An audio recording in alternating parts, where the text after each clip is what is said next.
Could Nico Iamaleava leave Tennessee in the spring portal? Locked On SEC starts right now.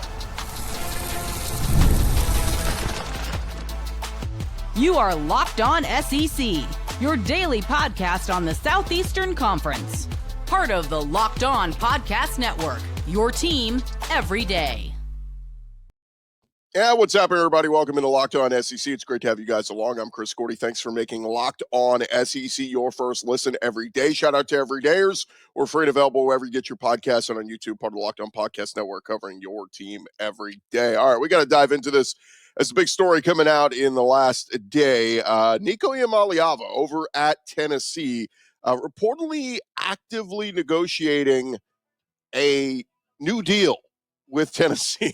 And this is the new day and age we live at in the world of college football. A lot of people saw that headline on Thursday and went, what the hell? Contract? What happened to student athlete? We get it, this day and age of NIL and, revenue sharing and all that kind of stuff. Players, it's about know your worth and get what you're worth.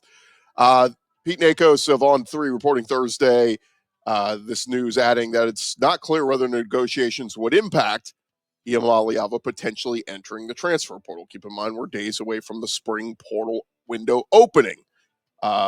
Nico obviously made headlines back in March of 2022 when he arrived at Tennessee, and it was reported that he signed an NIL deal that would pay him more than $8 million by the end of his junior season. Well, Iamaleava was entering his junior season with the Vols. So that $8 million deal surprised a lot of the college football world because at the time, he was still a prospect. He was a five-star prospect, but a lot of people are like, that's a lot to pay for, a player that you'd have no idea what you're getting in him.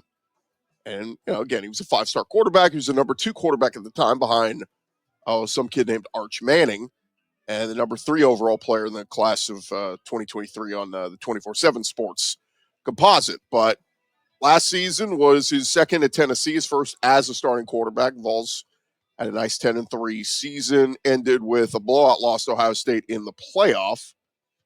And Iamaleava completed 63% of his passes, 2,600 yards, 19 touchdowns, 5 picks.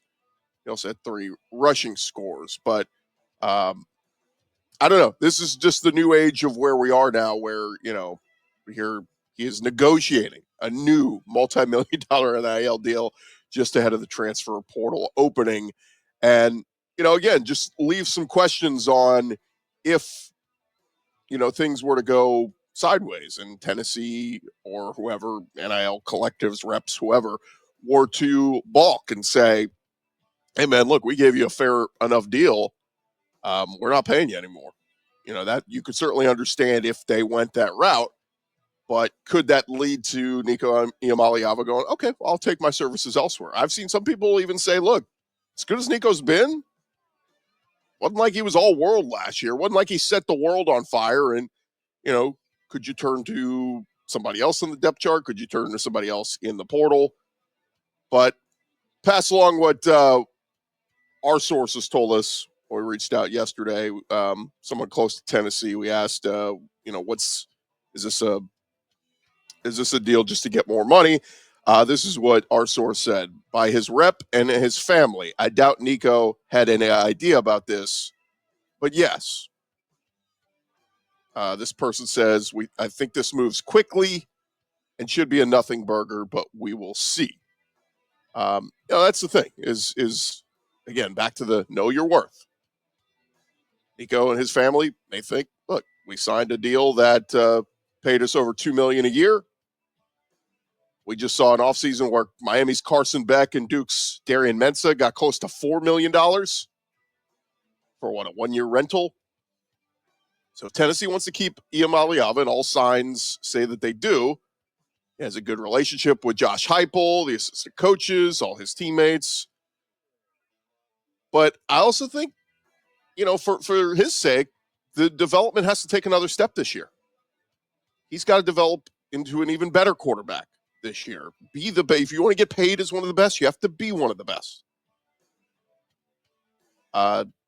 Tennessee's spring game is coming up. The orange and white game will be this Saturday, 2 p.m. Eastern at Neyland Stadium. And expect we'll hear from Nico following that game. His father did not immediately respond to a Knoxville News request for comment. Spire Sports Group, the NIL collective that pays Iamaleava, they also did not immediately respond to a request for comment. And look, for Vol fans, I think it can be frustrating. 2-year marriage so far to him. It was a blockbuster NIL deal. You survived that NCAA investigation and all this other stuff that the Vol fans had to go through. But, I think he's been pretty good. I'd pin him as pretty good. But you notice in a lot of these top 10 quarterback lists that are coming out for 2025, Nico ain't on a lot of these lists. So he's going to have to take a step forward in his production, in his leadership. If you remember back coming into this spring, he talked about his teammates or his former teammates talking to him, saying, "Don't change yourself to try to portray the image of a good leader. Good leader, just be yourself." And he said, "I think I've done a good job of that." Nico will turn 21 years old this September and replacing a lot of leaders on his team, like Cooper Mays and Dylan Sampson, obviously the bell cow running back, Brew McCoy, a lot of pieces they have moved on from. Now, who's behind him? Well, Jake Merklinger is redshirt freshman, and then they just brought in George McIntyre, who's going to be a true freshman. But I don't think either of those guys are ready to take over. Merklinger was the number 11 quarterback in the 2024 class. McIntyre was a 4-star recruit in the 2025 class, coming over from Brentwood Academy, was ranked the number 9 quarterback in the 2025 class. So we'll see what happens here. Again, don't expect him to leave, but big, negotiation time for Josh Heupel and Tennessee and their star quarterback. And, this brings up a whole evolution of other topics on, is this right? This day and age that we're living in where, these guys aren't professional athletes, quote unquote, but yet they're having contract negotiations. And, like anything in the NFL, like a star quarterback comes out and says, I'm unhappy with my current contract. Let's renegotiate this. Like, this is the day and age we live in now with college football. And thus, we'll see what happens. But I put it at a 2% chance that this deal doesn't get done and Nico Iamaleava enters the portal. But still, it's worth discussing. It's a possibility. And again, a few Tennessee people I talked to said if he wants to be selfish and move on and hey, we paid you more than enough money that we think's fair. And we think you've just been pretty good so far. Not great, not a world beater. So you want to move on. Again, just passing that along from what some Vol fans have told me. Anyway, we got some other tidbits to get to here. How about over at Missouri? Their season will start a couple of days earlier. The program announcing Thursday that Mizzou will now take the field on August 28th on a Thursday to open up the season. Mizzou will face Central Arkansas in week 1. Of course, that is a tune-up game before their rivalry renewal with Kansas. Mizzou entering year 6 under Eli Drinkwitz. And first couple of years, up and down, but he's gone 21-5 over the past 2 seasons, 2 10-win seasons. And some big questions on, replacing quarterback. Brady Cook is gone. Bo Prabula and Sam Horn battling it out. Seems like Bo Prabula is in the driver's seat right now for that one. But SEC opening weekend, the non-Saturday games, we got several straight days of SEC football to start the season. On August 28th, Thursday, we will have Central Arkansas at Mizzou. I get it. It's not the sexiest games, but we get to see Mizzou in action for the first time and see what kind of team they're going to have. Then that Friday night, remember they announced this a couple weeks ago that Auburn at Baylor was moved from Saturday to Friday. So they have not announced an official time on that yet, but Thursday night we get Mizzou. Friday night we get Auburn at Baylor. Should be a heck of a game. We expect that'll be a first game for Jackson Arnold. A big game for Hugh Freeze. You cannot lose that one if you're Hugh Freeze. And then, of course, we get a whole strong slate on Saturday. And then that Sunday, we get South Carolina versus Virginia Tech. I want to say that's in Atlanta. So that should be a good one as well. So we have got a loaded slate of week 1. It's going to be a lot of fun to watch all that. And it'll be here before we know it. Look, we're already mid-April. So going to be a lot of fun when that happens. All right, thank you guys for making Locked On SEC your first listen every day. Coming up next, some concerns over DJ Lagway and his health at Florida. We'll discuss that coming up here in just a second. But first, folks, it is that time of year, and this is a message from our sponsor, Intuit TurboTax. Taxes was waiting and wondering and worrying if you were going to get any money back, and then waiting, wondering, and worrying some more. But now Taxes is matching with a TurboTax expert who can do your taxes as soon as today, an expert who gives your taxes their undivided attention as they work on your return, while you get real-time updates on their progress so you can focus on your day. An expert who will find you every deduction possible, file every form, every investment, everything with 100% accuracy, all so you can get the most money back guaranteed. No waiting, no wondering, no worries. Now, this is Taxes. Get an expert now at TurboTax.com, only available with TurboTax Live full service, real-time updates only in the iOS mobile app. See guarantee details at TurboTax.com/guarantees. Check them out today, TurboTax.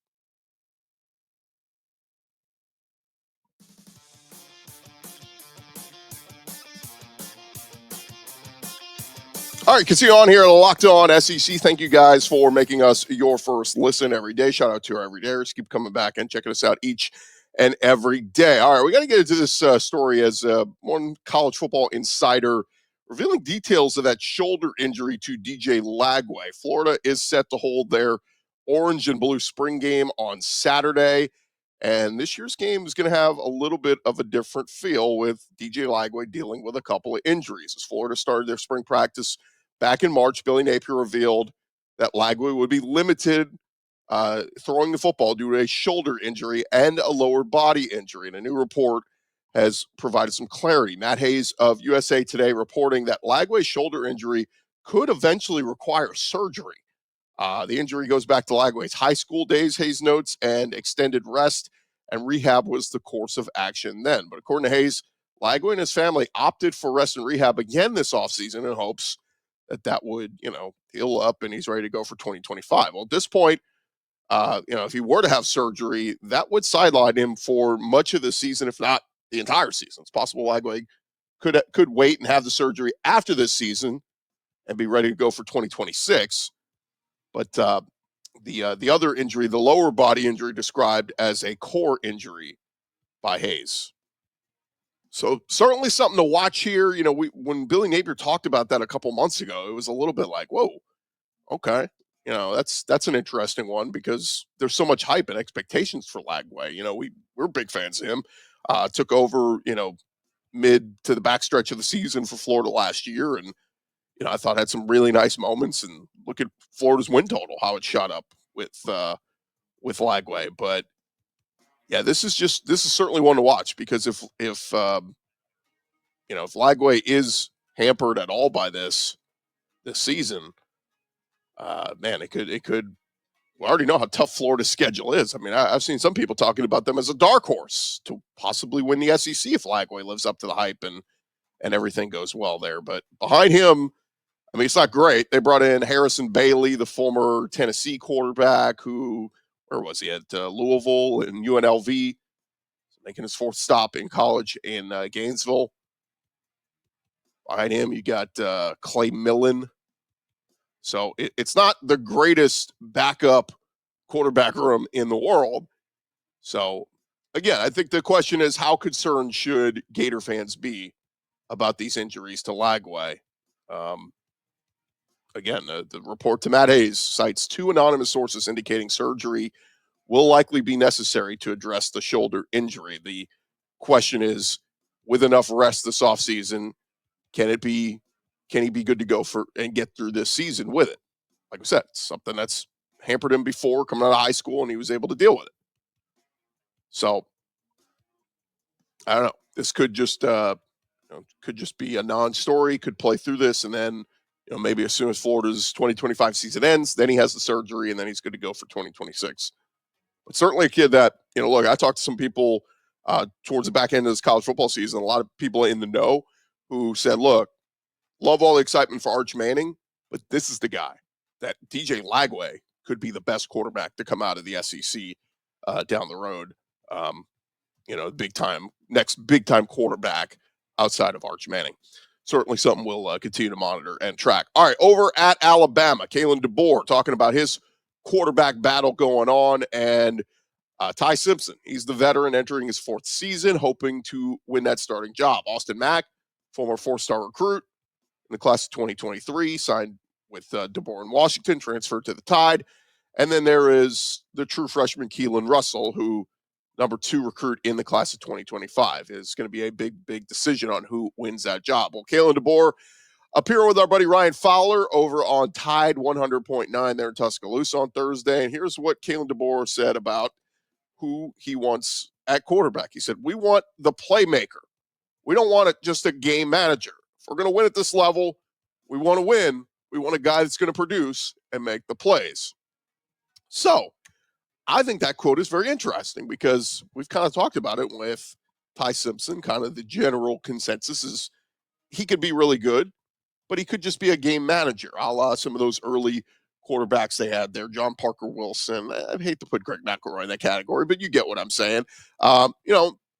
Mac Jones is the interesting one. That's the one I kind of parallel so much to Ty Simpson, a guy who sat around, waited his turn, and finally had his chance to shine.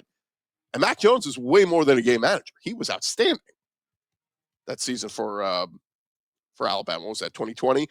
So, is Ty Simpson the next Mac Jones, or is he just the next John Parker Wilson?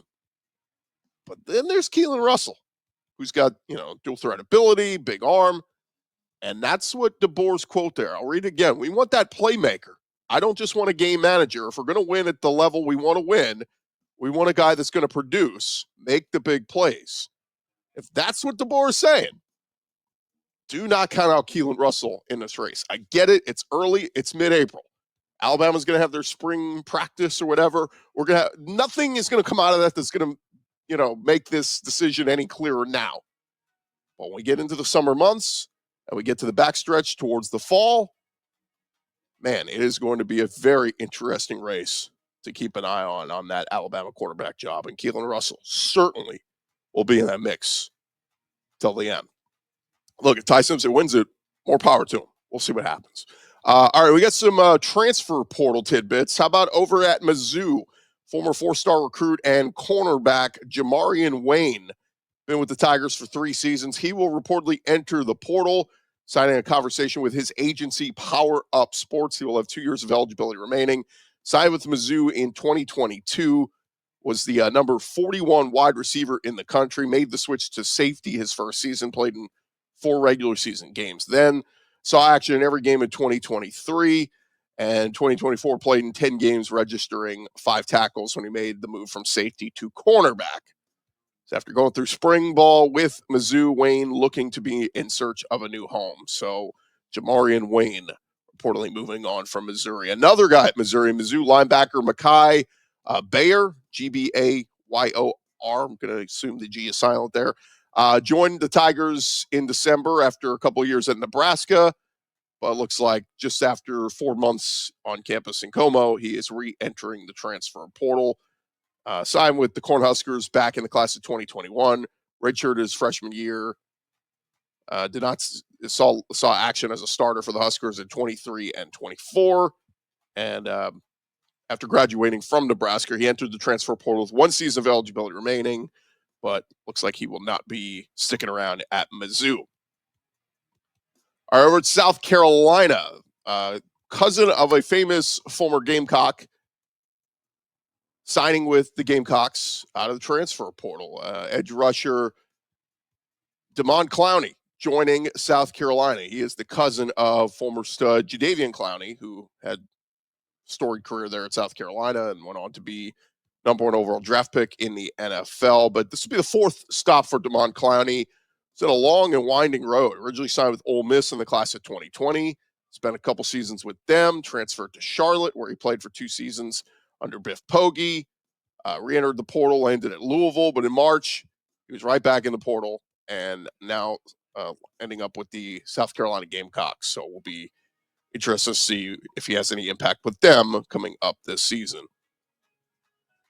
One tidbit here over at Texas, a former player, Isaiah Bond, who of course was started at Alabama, transferred to Texas and is heading into this NFL draft. He reportedly turned himself into police on Thursday for an outstanding warrant for sexual assault, according to NFL Network's Ian Rappaport. Former Texas and Alabama wide receiver posted bond and was subsequently released. Bond posted bond. There are a few details regarding the matter publicly available at this time, but he released a statement on social media asking the public for the time and opportunity to prove his innocence. So certainly going to be interesting to watch there, because the draft just 2 weeks away and could spell trouble for a guy who's hoping to be drafted very high. And one more tidbit here. How about over at Auburn, their new wide receiver, Eric Singleton Jr., transferring in from Georgia Tech. Big addition for the Tigers this offseason in the transfer portal, getting a big weapon for Jackson Arnold. And ESPN's college football experts rank the top receivers in college football. They have Eric Singleton at number 5. So he was the number 4 overall player in ESPN's transfer rankings in December. He's got track speed. I've seen several people write stories about him being, even faster than expected. But that's a big-time playmaker there. And ESPN giving him his due, saying he's the number 5 best receiver in all of college football. Jackson Arnold, look, you had injuries galore at Oklahoma last year. You had all the excuses in the world. Now no excuses at Auburn with Cam Coleman. And in his sophomore season, all those other great true freshmen they had last year at Auburn. And now you get Eric Singleton in the mix. Auburn better have one of the better offenses in the SEC this year. No excuses. All right. More to come here on Locked On SEC, part of the Locked On Podcast Network, covering your team every day.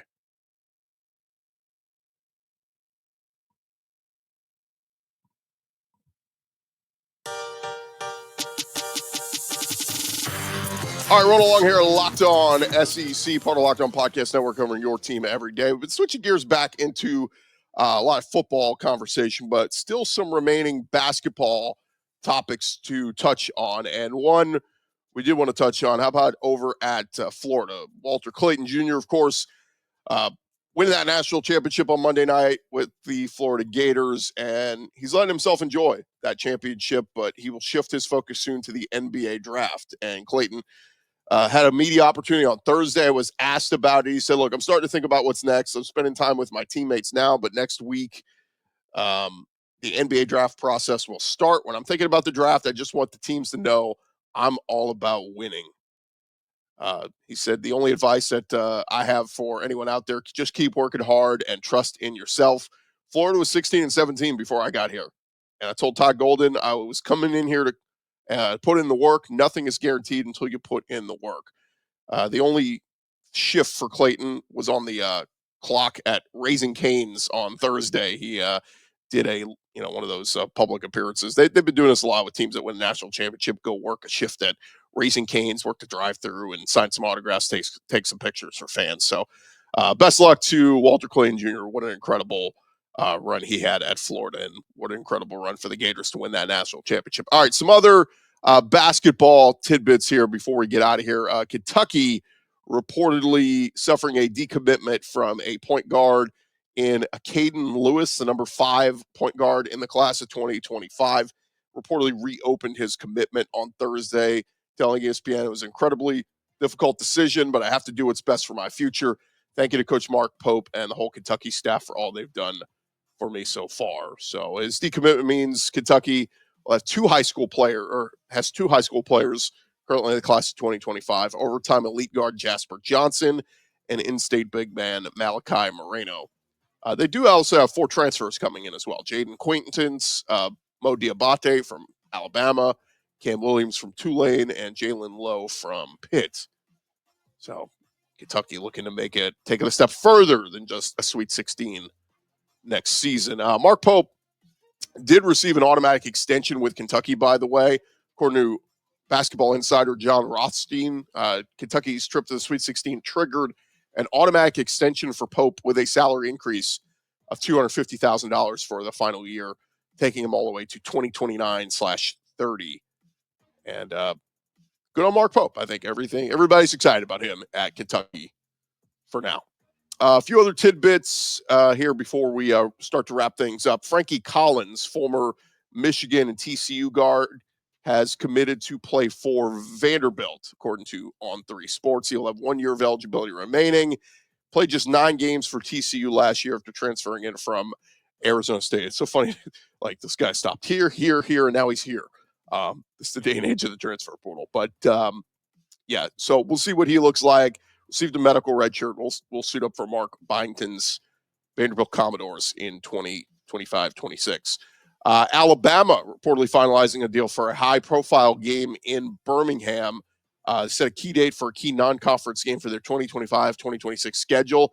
They will take on Arizona December 13th at Legacy Arena in Birmingham. That's according to John Rothstein. The Tide and Wildcats last met December of 2023 in Phoenix. So now they will head to Legacy Arena in Birmingham for that matchup.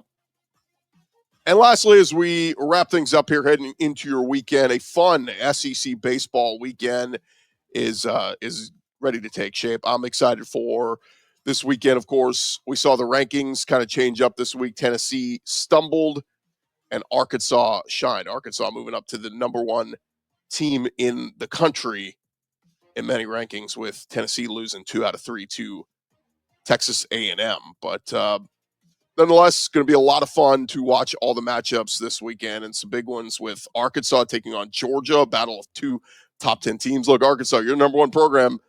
Now go play top 7 Georgia in their house at Foley Field.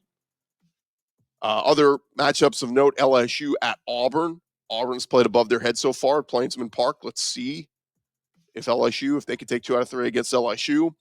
Vanderbilt's at Oklahoma. That's 2 top 20 teams. How about Tennessee at Ole Miss? Can the Vols bounce back from losing 2 out of 3 to A&M? Now they go to Oxford. No rest for the weary in the SEC. Other series happening this weekend: Mizzou at Florida, Texas at Kentucky, Mississippi State at Alabama, and South Carolina at Texas A&M. Going to be a fun weekend of SEC baseball. And that is just about going to do it for this edition of Locked On SEC. Thank you guys for making us your first listen every day. Remember to come back and check us out. Subscribe either on Spotify, Apple iTunes, wherever you listen to audio version, and of course, video version on YouTube. Hit subscribe there. We are trekking ever so closer on our journey to hit 10,000 video subscriptions before the start of college football season. So do that for us, and we'll talk to you guys on Monday. Recap all the action, get you caught up on the biggest takeaways from the spring games happening this weekend across the SEC. Spring practices, spring games, whatever you want to call them. We'll give you any takeaways that come out of those. I'm Chris Gordy. This has been Locked On SEC. We'll talk to you guys on Monday.